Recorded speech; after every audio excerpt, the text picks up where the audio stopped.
Mistress Lys, Commander Aldin, it gives me great pleasure to formally welcome the city-state of Alamigo to the Eorzean Alliance.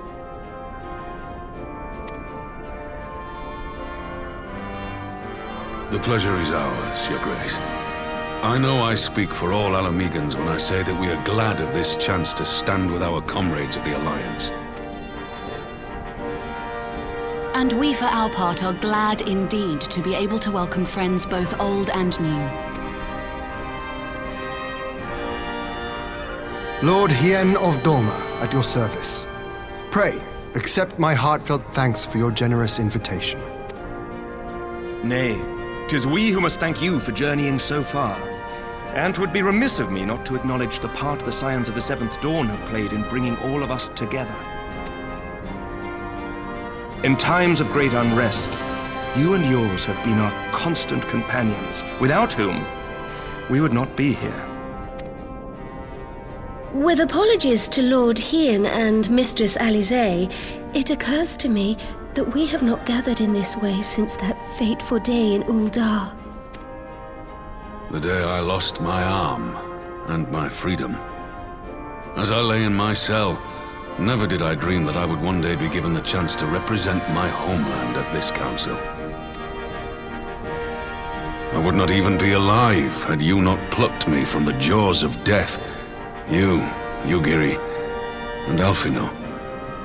Would that the lad could be with us.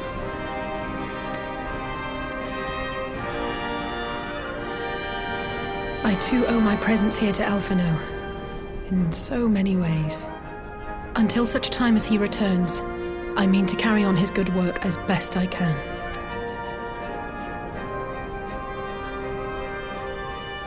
Come, friends. Let us leave the past in the past and turn our eyes to the future.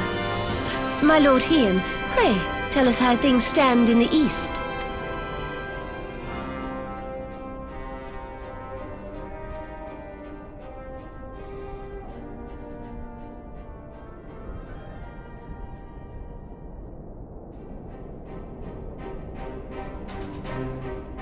Having heard the rumors of dissent in Garlemald, I dared to dream of a peaceable solution.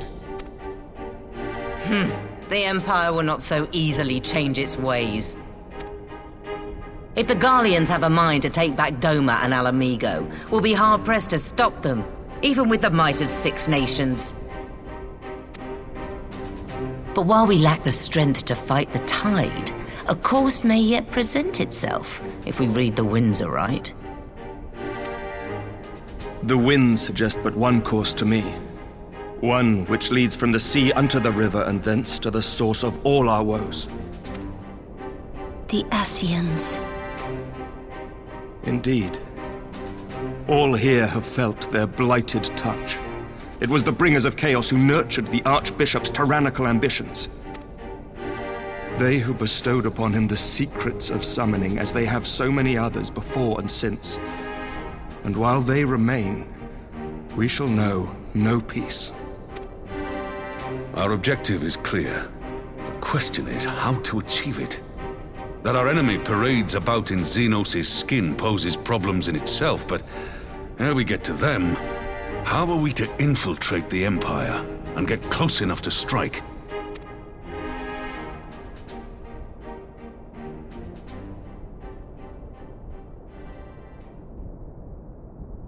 While I see the wisdom in targeting the Ascians, an assassination attempt on Garlean soil would do little to aid our cause, even were it to succeed. It's time we used our enemy's preferred tactic: subterfuge. You have an idea? Speak your mind, Master Thancred. None here know the enemy better than the Scions, and you mayhap best of all. Whatever it is you propose, we will give it fair hearing. On that you have my word. Very well, Admiral. My proposal is thus. We dispatch the shinobi to Imperial territory.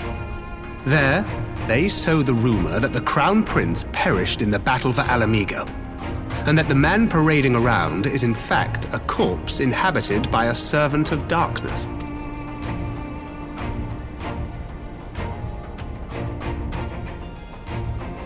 Well, it does have the ring of truth about it. And were the Garleans to learn that their future ruler is a puppet, the Empire would be shaken to the core. But at the risk of sounding stupid, would they actually believe such an unlikely story? I didn't. Ordinarily not. But prior to his miraculous recovery, rumors of Xenos' death had already begun to circulate around the Empire. Ultimately, however, what the masses believe is not our chief concern.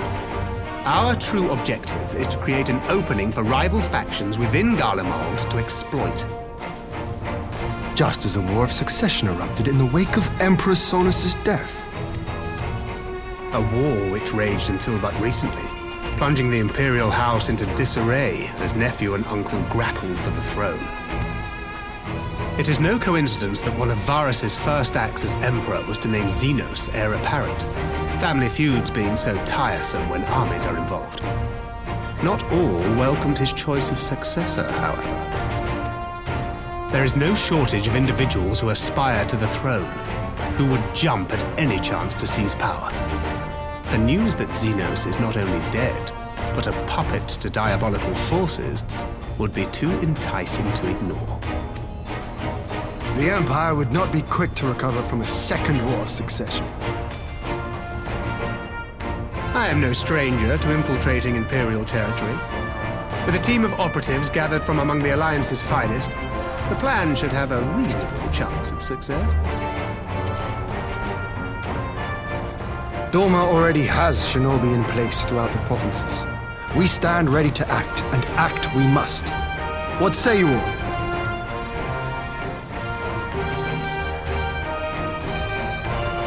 I'm for Master Thancred's proposal. We shine a light upon the Ascian and test the Empire's unity.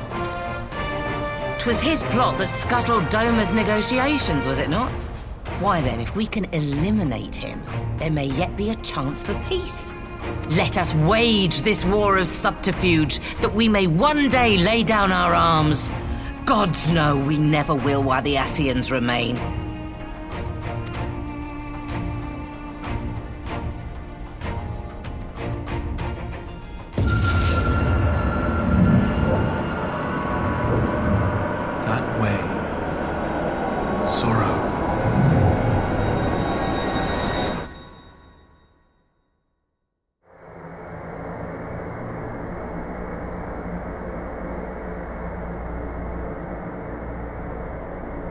History must be changed.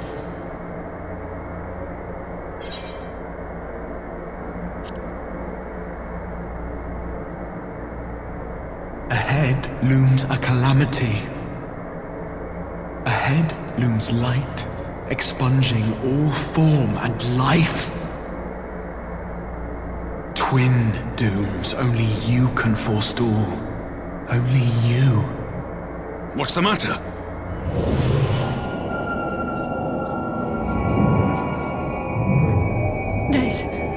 There's a voice!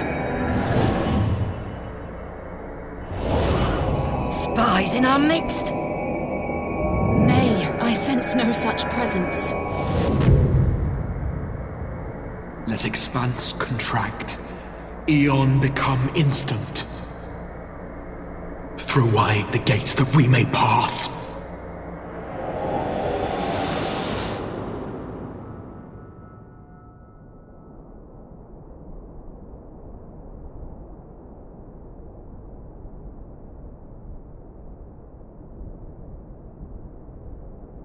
Is it over?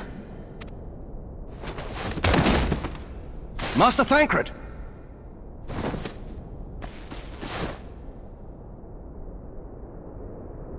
12 for Fend.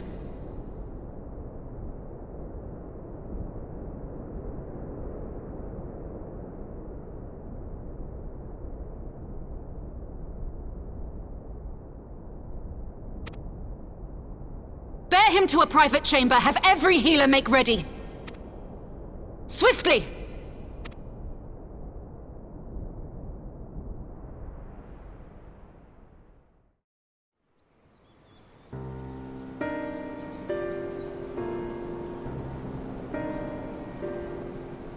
Master Thancred remains in slumber. Though his vital signs appear stable, he's unresponsive. What could have done this? And why just him and not the others? I'm afraid we could not identify the cause, my lady. Our examinations revealed no wounds, nor the presence of any poisonous substances. Gods, that only makes it worse. You're to let us know the moment there's any change, all right?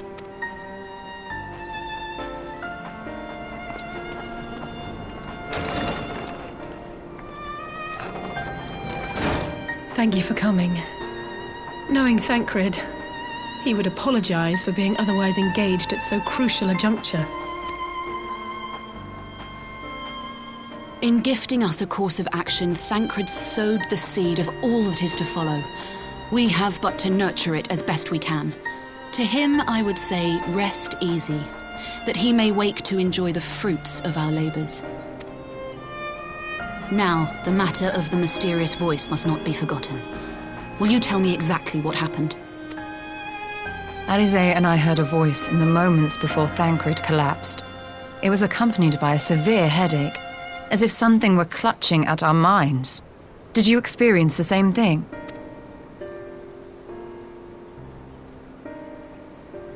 So, in between the voice and the pain, you felt as if you were somewhere else entirely?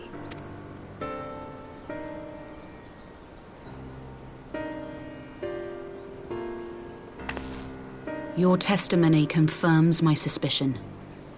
That which you experienced was, I believe, your soul being plucked from your flesh. Called. Called? I myself examined Thancred. Reach out as I may, I could not sense in him the spark of life that is his soul.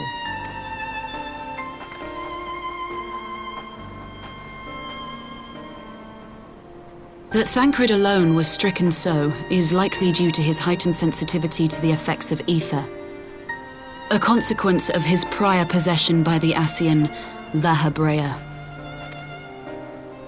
The owner of the voice, whoever it may be, reached out to you, called your souls, and in so doing, caused you and yours such pain. But if that's true, where exactly are we being called to? I know not. Yet one thing is plain. Whoever waits for you on the other side is possessed of a power unlike any I have ever known.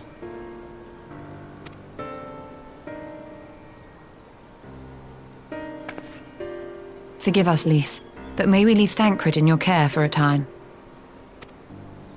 As if you had to ask. I may not be a scion anymore, but I'm no less a friend. Don't worry. I'll see to it that Thancred's well looked after. Just focus on solving this mystery, all right? Thank you, Lys.